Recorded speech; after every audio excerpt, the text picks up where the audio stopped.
তোর লেখাপড়ার কি অবস্থা? আলহামদুলিল্লাহ মা ভালো।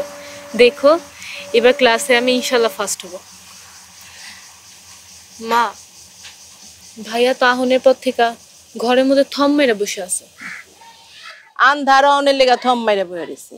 আন্ধার হইলেই বাইরে জুয়া খেলতে যাবে।